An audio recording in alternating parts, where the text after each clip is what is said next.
J'espère que vous allez bien. Voilà, sans tarder, nous allons prendre nos Bibles dans Romains au chapitre 8.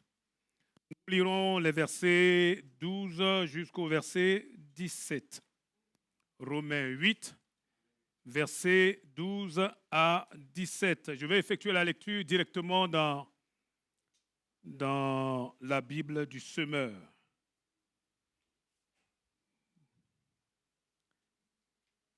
Ainsi donc, frères et sœurs, si nous avons une obligation, ce n'est pas celle de vivre à la manière de l'homme livré à lui-même. Car si vous vivez à la manière de l'homme à lui-même, vous mourrez. Mais si par l'Esprit vous faites mourir les actes mauvais que vous accomplissez dans votre corps, vous vivrez. Car ceux qui sont conduits par l'Esprit de Dieu sont fils de Dieu. En effet, nous n'avons pas reçu un esprit qui fait de vous des esclaves et vous ramène à la crainte. Non, vous avez reçu l'esprit en conséquence de votre adoption par Dieu, comme ses fils et ses filles. Car c'est par cet esprit que nous crions « Abba », c'est-à-dire « Père ». L'Esprit Saint lui-même témoigne à notre esprit que nous sommes enfants de Dieu. Et puisque nous sommes enfants de Dieu, nous sommes aussi héritiers. Héritiers de Dieu et donc co-héritiers de Christ, puisque nous souffrons avec lui pour avoir part à sa gloire. Amen. Gloire à Dieu. C'est le texte qui s'est posé à moi en priant vraiment pour ce culte. On pourra l'intituler « L'esprit d'adoption et de filiation ». L'esprit d'adoption et de filiation. Nous en avons besoin dans ces temps de trouble où il faut chercher vraiment qui on est. Nous avons vu que le texte que nous venons de lire, chapitre 8, versets 12 à 17, c'est donc entre le verset 1 au verset 11, où Paul nous parle plutôt de la vie selon l'esprit. Voyez? Et puis, à partir du verset 18, donc après, il nous parle de l'espérance de la gloire au milieu de la souffrance. Voyez? Il nous parle de l'espérance, donc il nous projette en avant, mais en attendant, il va falloir traverser des moments de souffrance. Donc, on voit très bien que le texte que nous venons de lire, il se positionne un peu comme une transition, une sorte d'articulation entre la vie de l'esprit et l'espérance de la gloire à venir au milieu de la souffrance. Encore une fois, on peut se méprendre en disant, mais si nous sommes sauvés, pourquoi est-ce qu'on souffre? Voyez, tout est condensé dans le passage que nous allons lire. Et je vous ai dit que c'est une transition entre la vie de l'esprit, avec un grand E, le Saint-Esprit, et l'espérance de la gloire au milieu de la souffrance. À partir du verset 1 jusqu'au verset 11, on voit la part de Dieu. Dieu nous dit, il nous prend et il nous plonge dans l'esprit. Il dit, vous êtes dans l'esprit. Vous voyez, ça c'est sa part. Ça c'est la part de Dieu. La nouvelle naissance ne viendra jamais d'un être humain, elle vient de Dieu. C'est Dieu seul qui peut nous faire passer d'un état d'esclave à un état justement d'enfant de Dieu. C'est un état qui est donné par Dieu. Et quand on arrive au verset 12, il dit, étant donc en esprit, donc en conséquence de cela, regardez ce qu'il faut faire, vivez par l'esprit. Ce n'est pas vous pouvez vivre, c'est presque une obligation. Puisque nous sommes dans l'esprit, marchons alors par l'esprit. Mais c'est plus que ça. Dans l'original, c'est carrément une obligation. Nous sommes obligés de marcher, de vivre par l'esprit. Amen. De vivre par l'esprit. Et on verra, il dit parce que vous êtes fils. Et c'est ça qui nous donne de l'assurance. On va en parler. Donc, la question de la filiation. Nous sommes fils. Et puis, dès qu'on arrive au verset 18, donc après le passage que nous sommes en train de lire, là, Paul va nous projeter beaucoup plus loin, vers l'horizon. Et je vous ai parlé de la gloire à venir, mais à travers la souffrance et l'espérance. voyez, ce que les théologiens appellent le déjà et le pas encore. C'est-à-dire, on est sauvé, mais on n'est pas encore complètement entré dans la gloire. On est sauvé, mais on est encore sur la planète Terre, vous voyez, au milieu donc des tribulations. Et peut-être même parce que nous sommes sauvés, ben, nous aurons aussi à rencontrer des moments difficiles.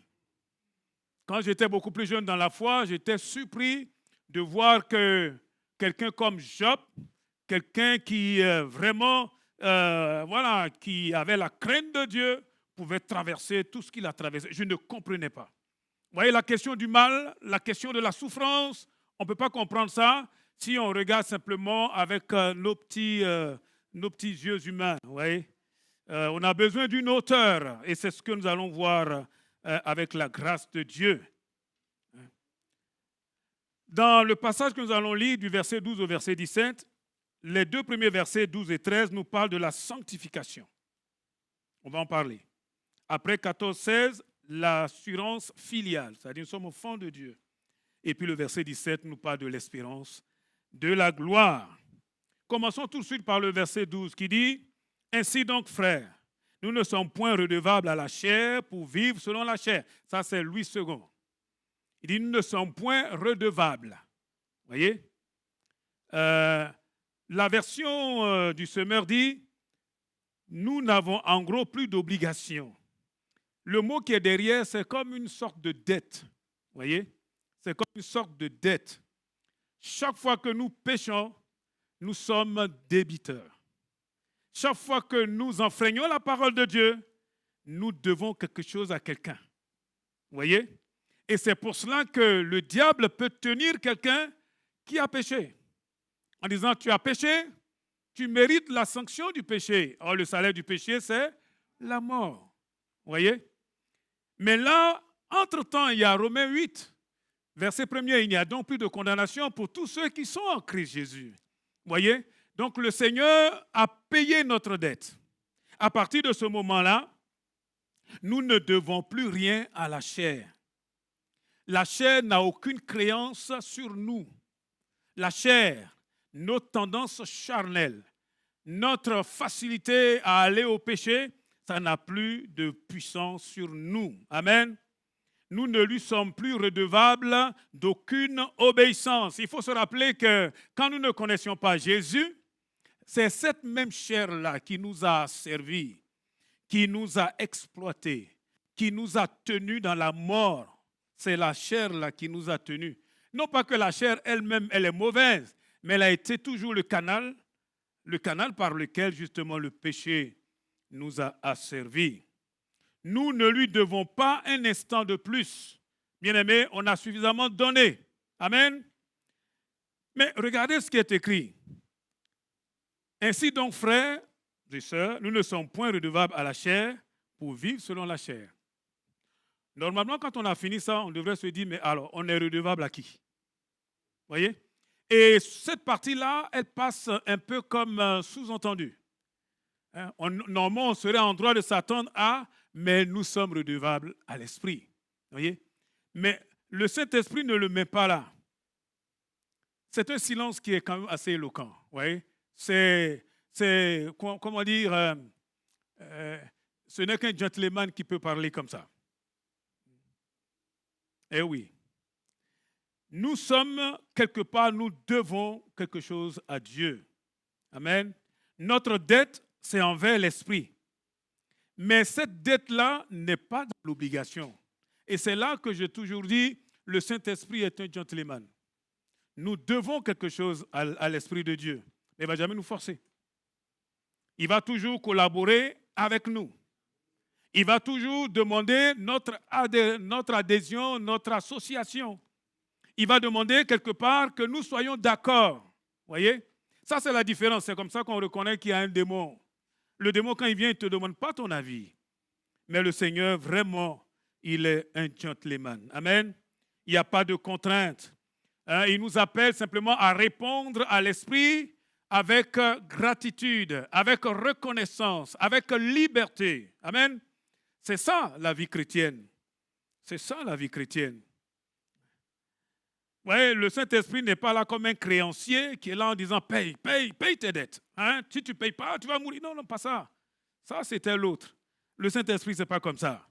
Hein? Il veut que nous venions de nous-mêmes. Nous n'avons pas quitté un état de servitude pour tomber encore dans une autre servitude aussi bestiale. Non, non, non. Nous sommes enfants de Dieu.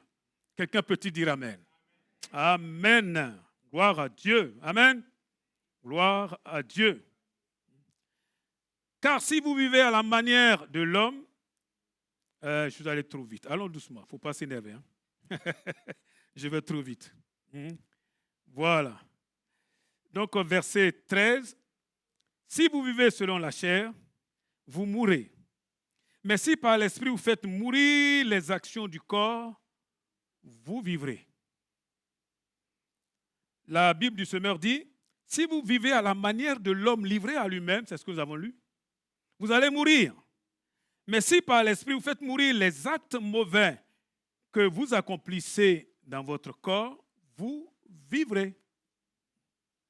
On voit là qu'il y a une alternative de vie et de mort.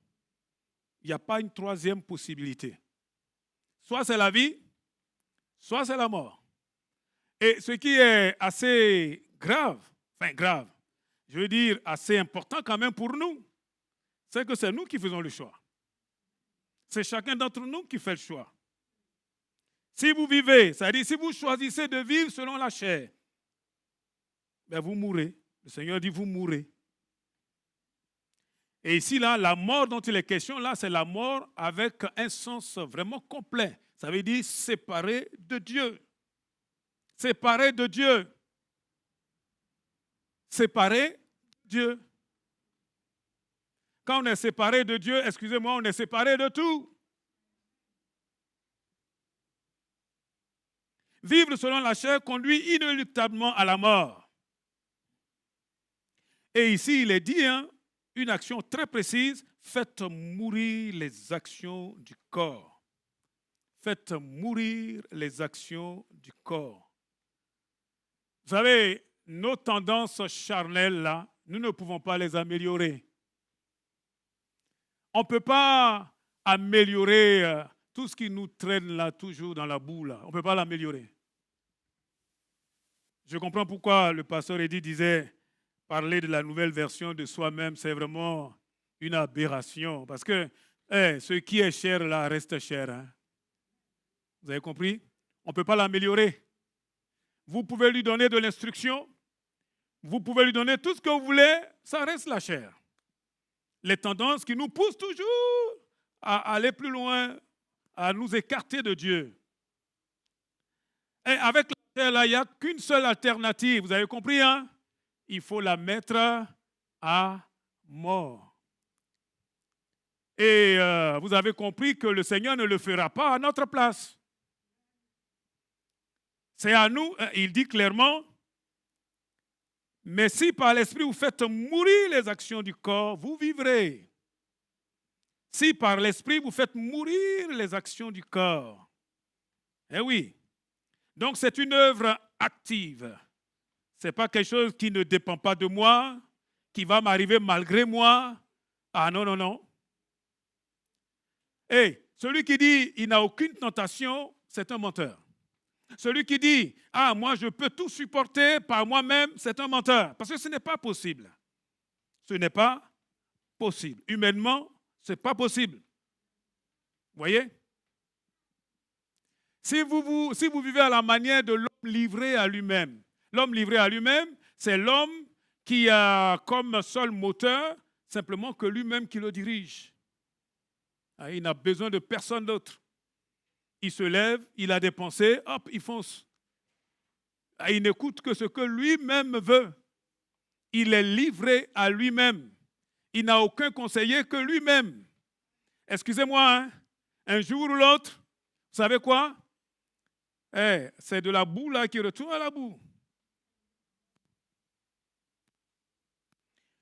Faire mourir les actions du corps, ce n'est pas quelque chose qui est ponctuel et puis qui passe. Non, c'est quelque chose de toujours permanent. Vous voyez? Continue. Une décision que je dois prendre chaque jour, à chaque instant. Est-ce que je veux faire ce que je veux ou bien je veux faire ce que Dieu me demande de faire? Et ça là, ça sera toujours comme ça. Jusqu'à la fin de notre vie là, même quand on sera certainement au seuil même de quitter ce monde, et nous aurons toujours le choix entre je fais quoi? Je fais quoi? Je fais comme je veux ou bien j'obéis à la parole de Dieu? Et c'est ça qui fait la différence ici-bas. On nous a fait croire que la vie chrétienne, c'était une vie de performance, où il faut montrer qu'on peut faire les choses. Excusez-moi, hein, ça, ce n'est pas biblique. Il n'y a aucune performance en Dieu, en tout cas de notre part. Dieu ne va pas nous récompenser parce qu'on a fait beaucoup, on a pratiqué beaucoup la religion. On se trompe. Si vous voulez, la meilleure religion que nous puissions pratiquer, c'est celle d'obéir au Seigneur. C'est celle finalement de décider de faire mourir nos tendances charnelles. Moi qui vous parle là, je n'en suis pas exempt, bien sûr. Nous sommes tous appelés à vivre comme des vrais enfants de Dieu. Oui, ce n'est pas le corps qui est mauvais. Hein. Ce qui est mauvais, c'est les pratiques qu'on peut en faire. Ce sont les pratiques du corps qui sont mauvaises et qu'il faut mettre à mort. Quand je dis pratique du corps, ça dit les comportements qui nous amènent au péché. C'est clair ou bien ce n'est pas clair? Parce que parfois, j'ai peur des gros mots, on entend des choses, on ne comprend rien. Il y a des tendances, il y a des positionnements, il y a des façons de faire qui vont nous amener inéluctablement au péché. C'est ça là qu'il faut mettre à mort. Mettre à mort, ça veut dire arrêter. Et vous avez remarqué, si par l'esprit vous faites mourir les actions, vous avez compris là le secret? Ah, et c'est là que nous allons parler de quelque chose de très important. Quelque chose qui est le cœur même de la vie chrétienne. Vous voyez? Vous pouvez choisir de dire, ah, d'accord, mettre à mort la chair. Mais Seigneur, vas-y, tu fais tout, moi je ne fais rien. Vous voyez? C'est Dieu qui fait tout. On laisse Dieu faire. Ah, si ça m'arrive, c'est Dieu l'a voulu. Hein? C'est la volonté de Dieu. Excusez-moi, la volonté de Dieu, c'est que tous soient sauvés, parviennent à la connaissance du Seigneur. Est-ce que tout le monde est sauvé? Répondez-moi. Non. Dieu veut que tout le monde soit sauvé. Mais tout le monde n'est pas sauvé. Ça veut dire quoi? Dieu ment? Non, parce qu'il y a un autre élément. Afin que quiconque croit en lui ne périsse point, mais qu'il ait la vie éternelle. Quiconque croit. Donc, il y a encore un autre facteur. Vous voyez? Donc, quand je commence à dire, ah, moi, je n'ai rien à faire. Seigneur, je suis enfant de Dieu. Moi, je donné ma vie au Seigneur. Allez, vas-y, allez, bosse, travaille. Je suis en train de me mettre le doigt dans l'œil. Ça, là, c'est une fausse doctrine. Ah. Et toi, tu parles quoi, toi? Bon. Ah, c'est celui-là? Ok, c'est bon, je ne vais plus toucher. Merci, Eddie. Qu'est-ce que je ferais sans toi?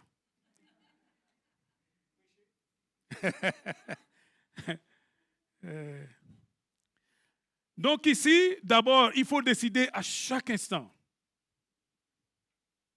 Nous avons le droit de nous énerver ou de ne pas nous énerver. Nous avons le droit de pardonner ou de ne pas pardonner. Nous avons la possibilité d'être dans notre coin en train de bouder. Ah, c'est terrible hein, quand on voit des adultes qui boudent. Vous avez déjà vu ça? Parfois, quand je vois les adultes en train de bouder, même moi-même, si je ne fais pas attention, quand je me revois en train de bouder, je ressemble à un tout petit là dans le coin en train de bouder. Je dis, mais qu'est-ce que je fais là? Vous voyez? Ce sont les comportements pécheurs. Mais cette mise à mort-là ne peut s'opérer que par l'esprit. Le pneuma, pour ceux qui sont adeptes de ces termes, par l'esprit. Ça dit que par nous, là, nous ne pouvons pas y arriver. Hein. Mais par l'Esprit, nous pouvons le faire. Amen. Alors, je disais qu'il y en a qui disent, Seigneur, vas-y, fais-le. Hey, mais il y a aussi le revers de la médaille. C'est dit, Seigneur, allez, là, maintenant, là, ça veut dire qu'il va falloir que je fasse tout. Je serre les dents, je serre les poings, je ne mange pratiquement plus, je vais mourir, mais ce n'est pas grave.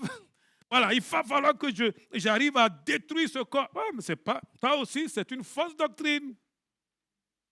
Dites Amen, hein, parce que je vois qu'on dirait que vous êtes fâchés un peu. Non, il ne faut pas vous fâcher. Hein. Ouais, la vie chrétienne, c'est une vie d'équilibre. D'équilibre. Il faut jeûner, c'est important. Il faut jeûner. D'ailleurs, je crois que j'en ai besoin. Mais il y a un temps pour jeûner et puis un temps pour déjeuner, mon frère.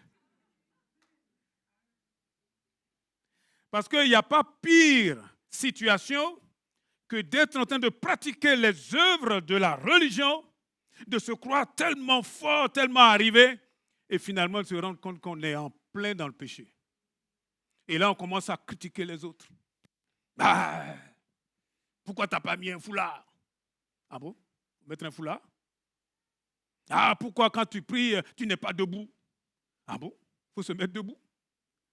Ah, pourquoi quand vous priez là même, vous criez fort? On ne peut pas prier dans son cœur. Oui, je suis tellement fort que je vais finir par juger les autres. Et ça là, ce n'est pas chrétien. En tout cas, ce n'est pas spirituel. Dites-moi amen. On dirait que vous êtes fâchés, mais en attendant, là, laissez-moi prêcher quand même.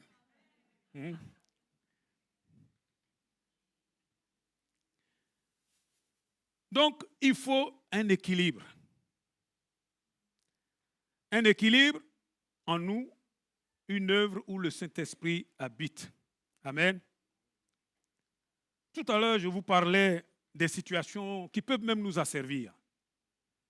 La colère, par exemple. Vous savez, la colère, là, ça est en nous tous. Moi, là, que vous voyez devant vous, là, je suis peut-être plus colérique que vous tous. Mais ça, il faut le demander à mon épouse. La colère, c'est naturel. Dieu même se met en colère, non? Eh oh! Ah, on dit, là, il va sur un terrain glissant, là. La colère, j'ai failli dire pratiquement, c'est normal, à condition. Le Seigneur dit, la parole de Dieu dit, si vous mettez en colère, d'ailleurs, il ne dit même pas si vous mettez en colère, il dit, mettez-vous en colère, mais ne péchez pas. Ah bon?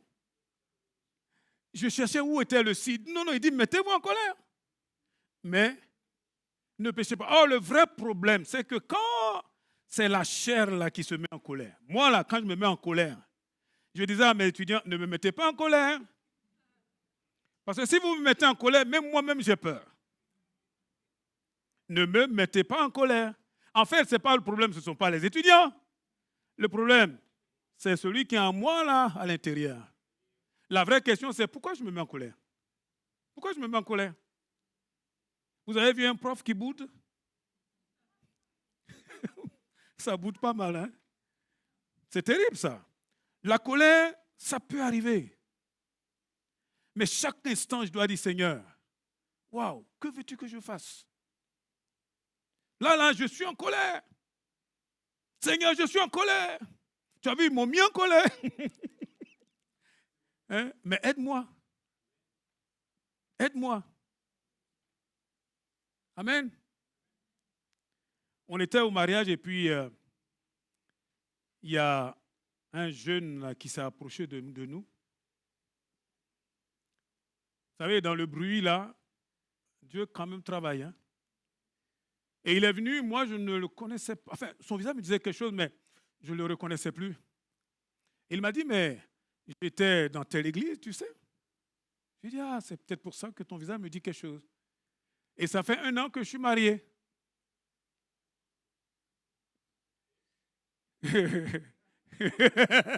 C'est curieux, c'est les mariés qui comprennent.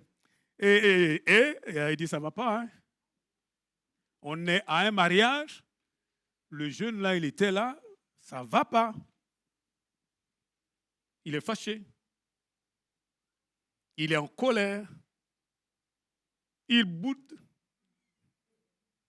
Et parfois, vraiment, ça c'est à vie aux célibataires. Et parfois, là, le mariage, là, ça donne des crampes. Hein. Moi, j'ai toujours dit ça. Ça veut dire que quand on n'est pas encore dedans, là, on pousse pour rentrer. On pousse, on pousse, on pousse. Et puis quand tu rentres, tu dis, ouais, la porte de ça.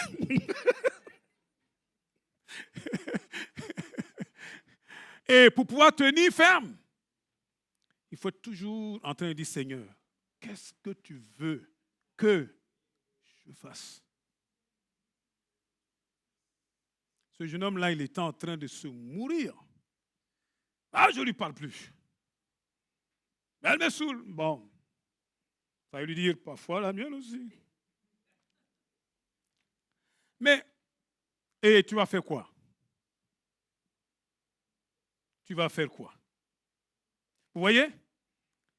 Il faut mettre à mort les œuvres de la chair. Mettre à mort les œuvres de la chair, ça veut dire aller à contre-courant, selon les Écritures. Et oh, je te regarde en face là. Si tu crois que ça va être facile, si tu crois que parce que tu es chrétienne, ça va aller comme l'eau de rose, excuse-moi, tu te trompes. Tu te trompes. Tu vas avoir des tribulations. Le Seigneur dit, vous aurez des tribulations dans ce monde. Mais ne soyez pas, je ne sais pas moi, des lâches. Prenez courage. Moi-même, Jésus, là, je suis passé par là. J'ai vaincu le monde. Amen. Être courageux, je disais à ce jeune homme-là, je sais que tu as mal, mais tu sais ce que tu vas faire? C'est toi l'homme, non? Tu sais ce que ça veut dire un homme dans un foyer? Un homme, c'est le chef. Nous, quand on entend chef, nous, les hommes, on dit, ouais, chef! Hey, Christ est le chef de l'Église. Vous savez ce que ça veut dire? C'est un exemple. Un exemple, quand ça chauffe, là, on cherche le chef. Hey, dans le jardin, là, vous avez vu Dieu en train de dire, Ève, Ève, où es-tu?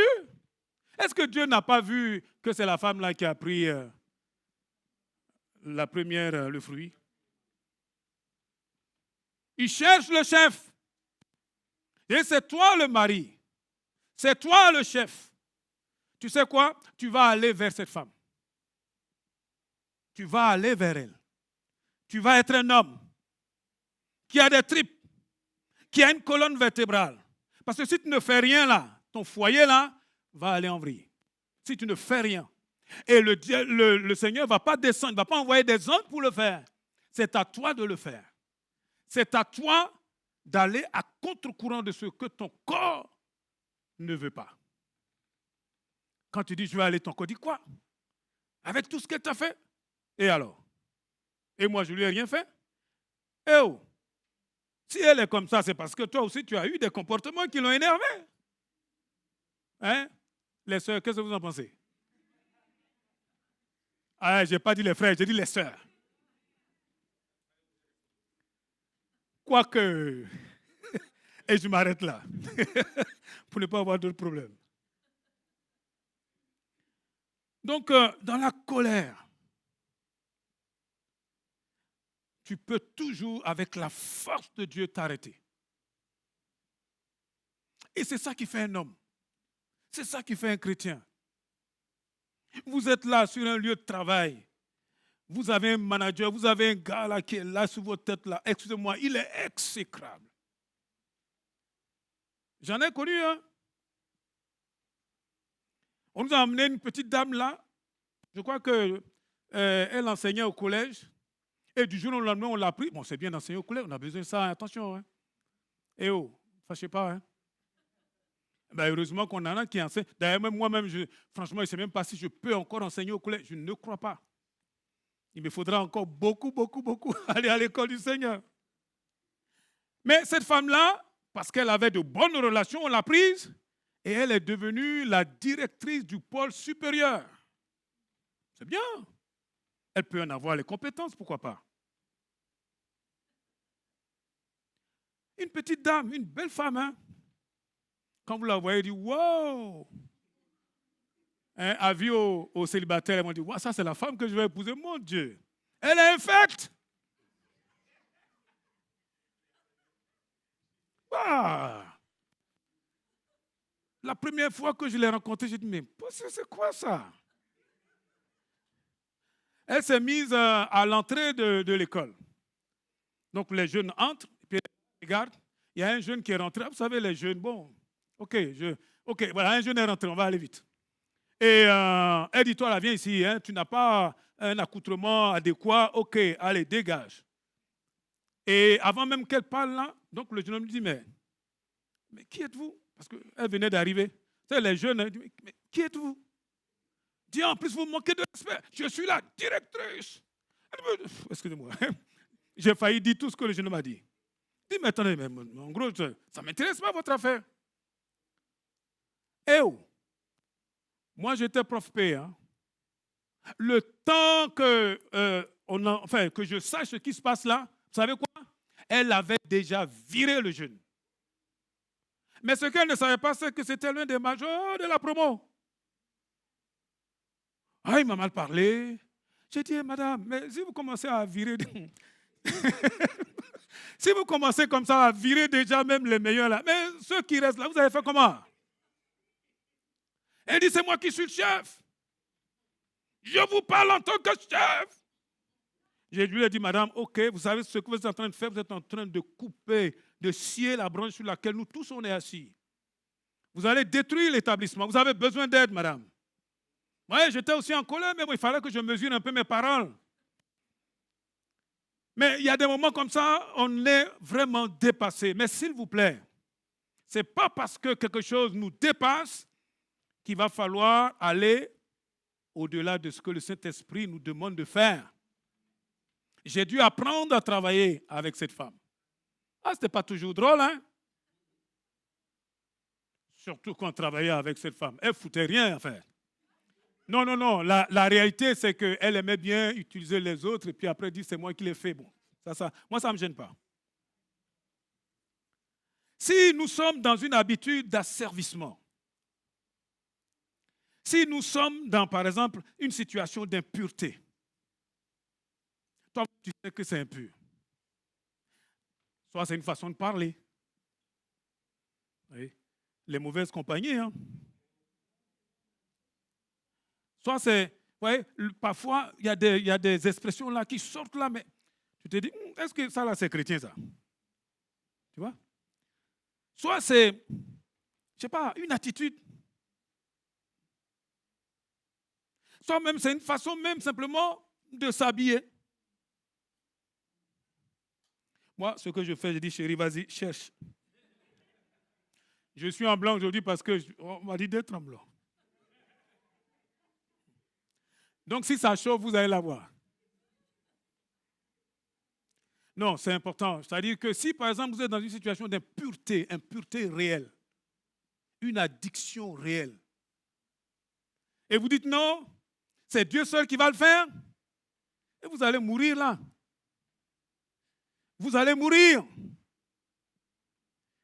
Et vous allez être dans la confusion parce que vous dites, mais je suis chrétien quand même. Ben oui.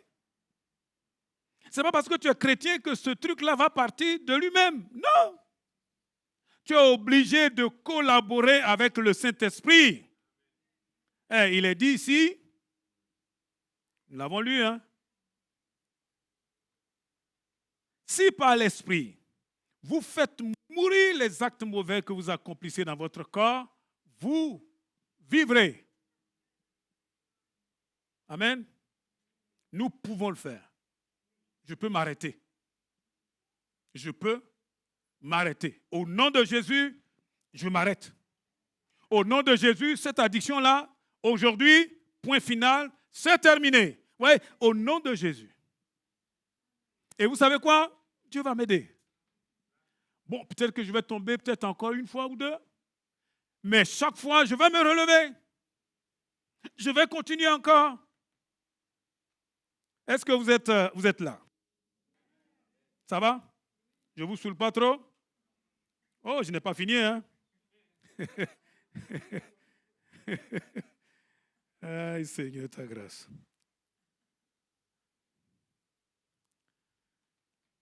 Les addictions ne partiront pas d'elles-mêmes. Il faut les combattre. Il faut les combattre. Addiction, il faut les combattre. Quand j'étais beaucoup plus jeune dans la foi, je me disais, mais mon Dieu, comment est-ce que je peux m'en sortir?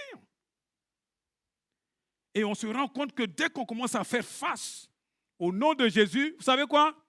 La chose là s'arrête. Parce que le Saint-Esprit entre en action. Tu disais, ah, moi, j'ai du mal à demander pardon. Mais quand tu commences à y aller, c'est en tout cas ce que moi j'ai réalisé, le Saint-Esprit vient t'aider. Et moi qui ne demandais jamais pardon. Je me vois là en train de me... Je dis, mais Seigneur, tu es fort. Dieu peut. Dieu peut.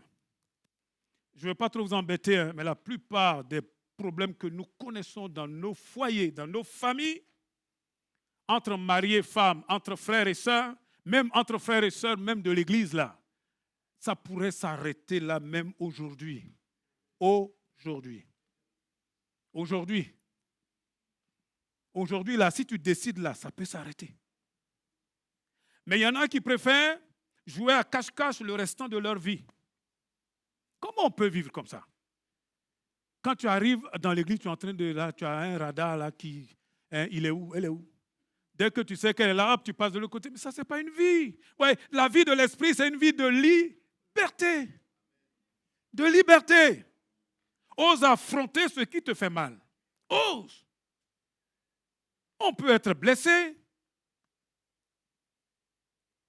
Et il n'y a pas plus, il n'y a pas chose qui fait plus mal que quand c'est quelqu'un que tu aimes qui est à côté de toi. Le Seigneur dit, celui avec qui je plonge la main là dans le plat là, c'est lui là qui est en train de me trahir. C'est lui là qui est en train de me livrer. Tu te rends compte, tu es en train de manger avec le gars, hein? C'est lui là qui est en train de te tuer. Mais tu dois être courageux. Je crois que nos églises sont remplies de gens qui sont trop, je ne sais pas moi, qui manquent de courage. On chante de beaux chants, merci Seigneur. Mais quand il faut passer à la phase de poser des actes, il n'y a plus personne. Hey, si tu lui dis je t'aime là, tu vas mourir, ça fait quoi? Ça fait quoi? Même pendant que tu es en train de le dire là, on dirait que tes mâchoires là vont s'arracher, mais tu le dis quand même, hein? Je t'aime. Je t'aime. Tu vas voir que la deuxième fois, ça va passer. Amen. Et dites-moi, ça sert à quoi de vivre, excusez-moi, je vais employer un mot un peu bizarre, toujours constipé comme ça? Le Seigneur nous appelle à la liberté. Et ça là, c'est pas le Saint-Esprit dit Amen. Hein? JP, je ne t'ai pas entendu. Eh, Chichinelle est où? Ah, c'est... Ah, d'accord. Oh, je ne vais pas le dire à haute voix. Donc, si j'ai vraiment quelque chose à combattre, bien aimé, soyons courageux. Nous n'avons pas reçu un esprit de lâcheté, de timidité, un esprit là qui nous fait encore raser les murs. Et normalement, en tant qu'enfant de Dieu, on doit être fort. Fort. L'autre là, la dernière fois, tu m'as dit quelque chose qui m'a blessé. Je vais te voir et dire, tu sais, la dernière fois, c'est vrai, tu as dit telle chose, ça m'a blessé. Mais tu sais quoi? Moi, je t'aime, je te pardonne. Tu lui fais la bise. Tu crois que là, ça ne va pas s'arrêter là ce soir, là? Tu crois? Je vais vous poser une question, soyez courageux, hein? Et je vais vous dire quelque chose, le ciel vous regarde, hein? Quels sont ceux qui doivent régler un problème là aujourd'hui, là, qui sont un peu en bisbise avec un autre qui est même peut-être dans la salle? Levez le doigt. Et ne riez pas, ne riez pas, ne riez pas. C'est sérieux, c'est sérieux. Non, ne riez pas. Hein? Je scrute là, je zoome là. Eh oh, regardez-moi, ça se passe entre vous et moi. Quels sont ceux qui franchement sentent qu'ils doivent régler un problème là aujourd'hui? Lève le doigt, sois fort. Tu sais quoi? Tu es en train de dire, waouh, si c'est moi qui lève le doigt là, ouh! Tu parlais de 400 perdus. 400 perdus. Mais ce qu'on oublie, c'est ceux qu'on ne voit pas. Et tous ces témoins-là qui nous observent, quels sont ceux qui doivent régler un problème, s'il vous plaît? Lève le doigt en disant ça là, aujourd'hui, là, je dois régler le... C'est bien, ma soeur. Le Seigneur t'aidera. Tu vas le régler aujourd'hui? Non, aujourd'hui. Si vous entendez la voix du Seigneur, n'endurcissez pas votre cœur. Aujourd'hui, c'est le jour du salut. Salut là, c'est aussi guérison. Tu seras guéri. Quelqu'un d'autre est courageux pour lever le doigt? D'accord. D'accord, Mathis. Tu veux régler ça avec qui? Ta maman ou bien ton papa? Non, on parle comme ça, mais c'est sérieux, bien-aimé. Vous voyez? C'est ça la différence entre notre église et l'église, la première église. Les gens étaient sensibles. Nous aussi, nous pouvons être sensibles. Ils ne jouaient pas. Ils ne jouaient pas. Il y en a un là qui a voulu jouer avec le Saint-Esprit, il a été foudroyé là. Oui. Ah, c'est toujours des là, on parle, nous on ne parle pas de nous. L'autre là, il a vendu son champ. C'est lui seulement que tout le monde regarde. Il a dit à sa femme, tu sais quoi, nous aussi, il faut qu'on parle de nous. Ils avaient un champ là, eux, ils ont vendu. Ils ont dû peut-être envoyer, je ne sais pas moi, 1/10. Et ils disent, ah, c'est tout ce que nous avons obtenu du prix là, de la vente. Et si vous lisez bien Actes chapitre 5, verset 1er, là, vous allez voir que c'était un temps de réveil. Ose faire ça. Pierre lui dit, mais attends, même là, d'abord ça t'appartient, est-ce que tu es obligé même de le vendre? Et quand tu l'as vendu, l'argent là, mais c'est pour toi. Tu peux en disposer, faire tout ce que tu veux. Tu n'es pas obligé de donner à l'église. Mais pourquoi tu mens? Il dit, ce n'est pas à des hommes que tu as menti, c'est au Saint-Esprit, boum, tombé là, raidement. Et sa femme va suivre après. S'il vous plaît, Dieu nous appelle à marcher par l'Esprit. Dites Amen. Maintenant, tu peux aussi dire, je suis prêt, je suis décidé à marcher par l'Esprit. Est-ce que quelqu'un veut répéter après moi?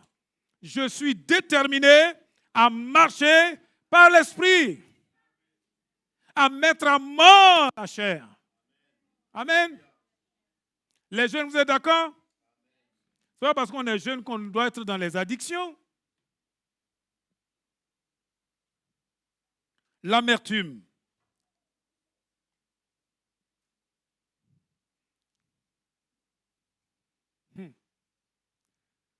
Vous voyez, les gens qui se mettent à l'écart, ils ne veulent pas entendre les avis des autres. Ça, ce n'est pas la gloire de Dieu. Quand ça ne va pas, en tant qu'enfant de Dieu, sors et va voir l'autre. Parle franchement, avec amour. C'est ça la vie chrétienne. Gloire à Dieu.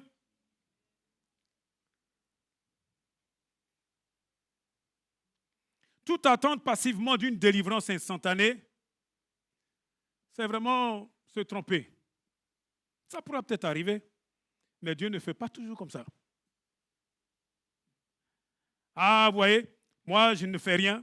Je continue à vivre vraiment dans les choses qui ne sont pas à la gloire de Dieu. Je vais venir simplement, quelqu'un va prier pour moi et puis tout ça, ça va passer d'un coup. Eh oh! Ce n'est pas comme ça que Dieu fonctionne. Ce n'est pas comme ça. Je me rappelle, je fumais comme un pompier, je ne sais pas quoi. À mort. C'était dans une autre vie, je ne sais plus il y a combien d'années en arrière. J'ai cherché partout une solution, je n'en trouvais pas. Oh, j'avais de temps en temps quelques petites solutions, mais ça ne durait pas longtemps. Et boum, je retombais dedans. Mais j'en avais marre. Ce n'est pas que j'aimais, mais j'étais lié. J'en avais marre. Et le premier jour, j'ai entendu l'application de la parole. Mais y a-t-il quelqu'un qui peut me libérer? Le pasteur était tellement content de voir quelqu'un qui était déterminé comme moi. Il a prié pour moi. Je vous parle devant Dieu. Depuis ce jour jusqu'à aujourd'hui, je n'ai plus jamais touché à une cigarette. Même quand quelqu'un fume à côté de moi, excusez-moi, mais ça me dégoûte. Vous savez pourquoi? C'est après que j'ai compris pourquoi est-ce que j'ai été libéré si vite. Mais parce que j'en avais marre. Si vous n'en avez pas marre, vous allez rester dedans.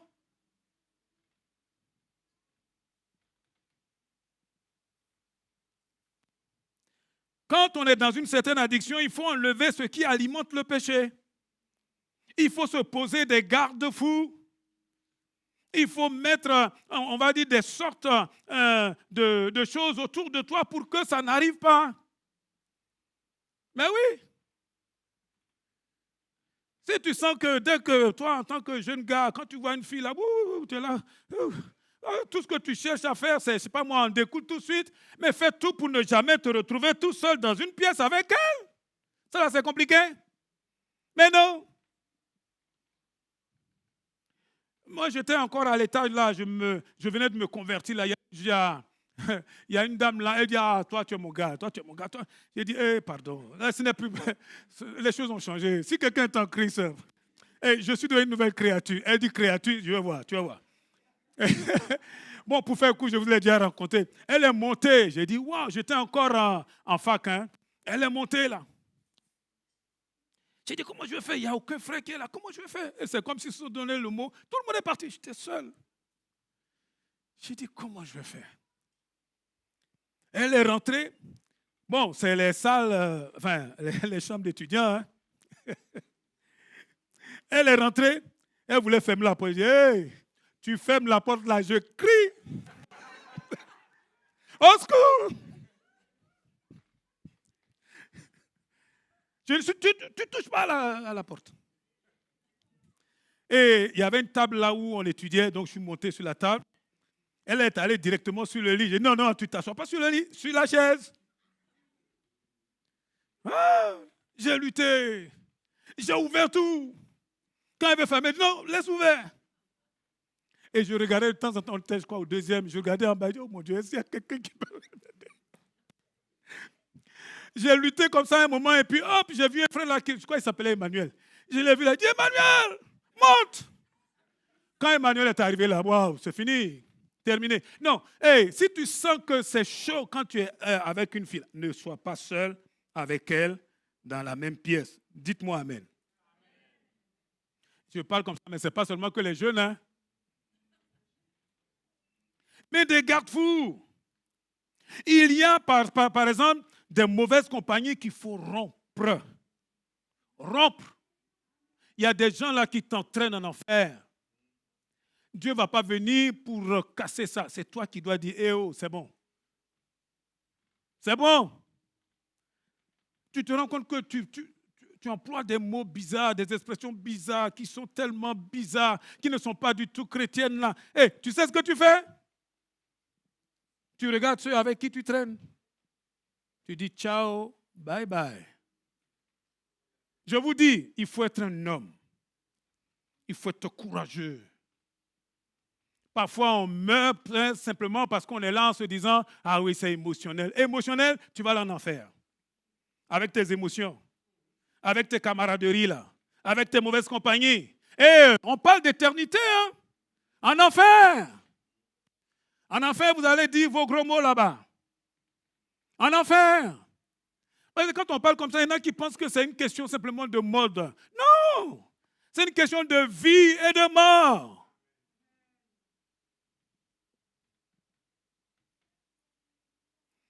Et puis, il faut prier sérieusement avec ceux qui peuvent t'aider dans la prière.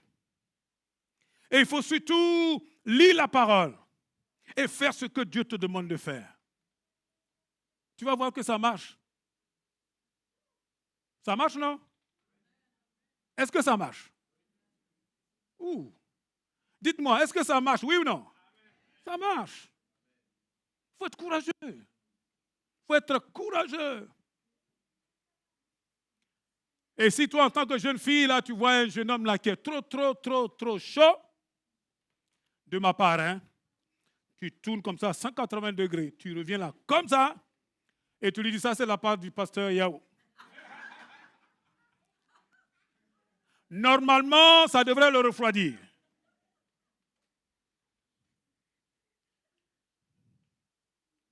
Vous savez quoi, je vais vous dire un secret. Chérie, tu m'excuseras, mais je ne vais pas aller trop loin. Je vais dire simplement un petit secret. Je respecte cette femme-là. Vous savez pourquoi? Je la respecte énormément.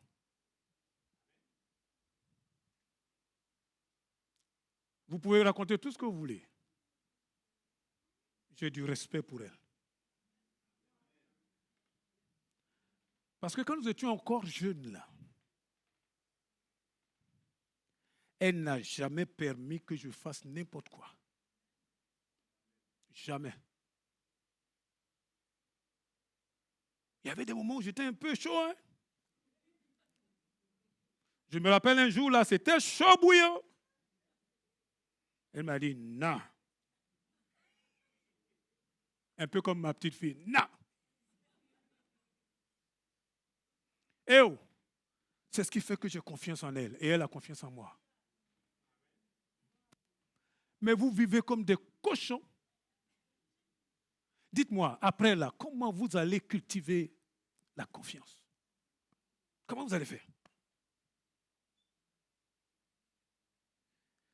Même si je vais jusqu'à l'autre bout, elle sait qu'elle peut avoir confiance en Dieu pour moi. Amen. Parfois, vous avez des gars qui sont devant vous là, qui veulent tout de suite en découdre. Virez-les.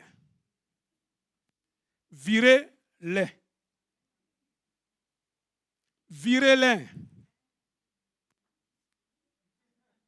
Virez-les. Mais comme je n'entends pas Amen, donc je continue. Je sais que je suis en train de... Ok, je vais m'arrêter. Car tous ceux qui sont conduits par l'Esprit de Dieu sont fils de Dieu.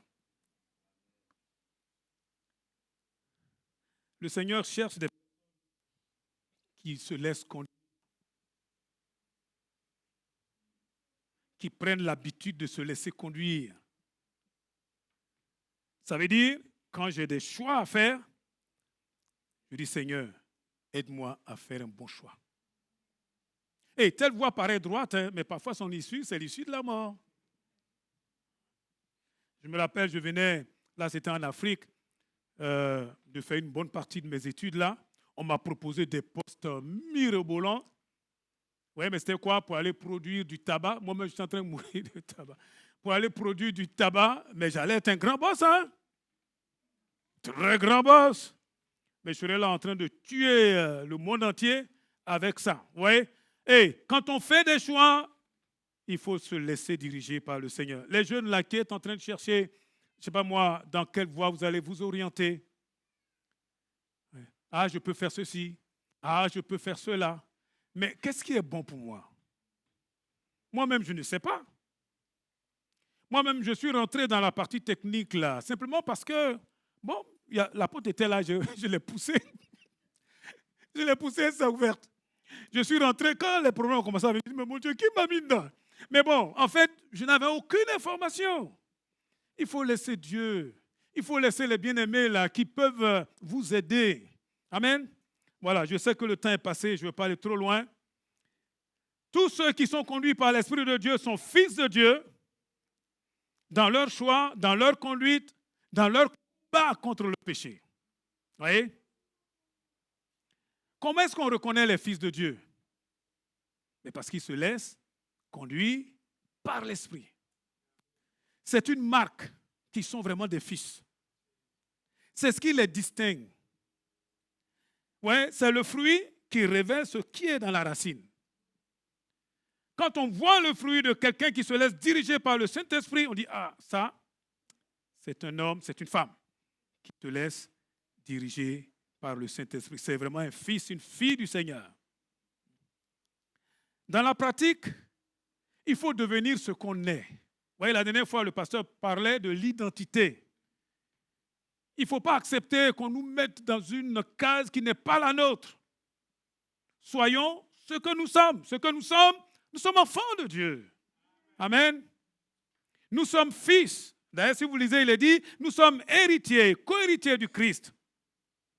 Ça veut dire qu'il faut que j'affronte les mensonges à l'intérieur de moi, qui me disent, je ne vaux rien, je ne suis rien, je ne vais jamais y arriver. Ça là, ce sont des mensonges. Avec Dieu, nous ferons des exploits. Amen. Et moi, là, on m'a toujours dit, tu es irrécupérable, jamais tu vas t'en sortir. Tout ça, là, c'est des mensonges. Il faut que j'accepte de refouler ces choses-là, de lutter contre ces choses-là. Ce n'est pas mon identité. La vérité, c'est que j'ai été adopté. Amen. Et cela oriente désormais mes décisions, mes relations et le temps que je fais. Enfin, le temps que je consacre à ce que je fais.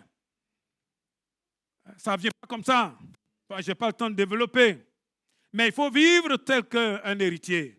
Il faut vivre dans la liberté. Arrêtons là d'être toujours coincés, constipés, alors que Dieu nous appelle à vivre une vie qui a sa gloire. Une vie de liberté, s'il vous plaît. Amen. Et vous n'êtes jamais véritablement enfant de Dieu que lorsque vous êtes libre. Libre. Lorsque vous pouvez lever les yeux comme ça devant le Seigneur en disant, waouh, comment je me sens bien, vous respirez bien, hein? Vous regardez tout le monde, il n'y a pas de problème. Mais chaque fois, si vous devez vous cacher, il y a quelque chose qui ne va pas. Dieu ne vous appelle pas à raser les murs. Ça, c'était avant. Dieu vous appelle à être des hommes et des femmes. Amen. Qui viennent à la lumière. Gloire à Dieu. Je vais m'arrêter là. J'aurais encore tellement de choses à dire, mais je vais m'arrêter là. J'ai déjà pris suffisamment de temps. Que le Seigneur nous bénisse. Amen.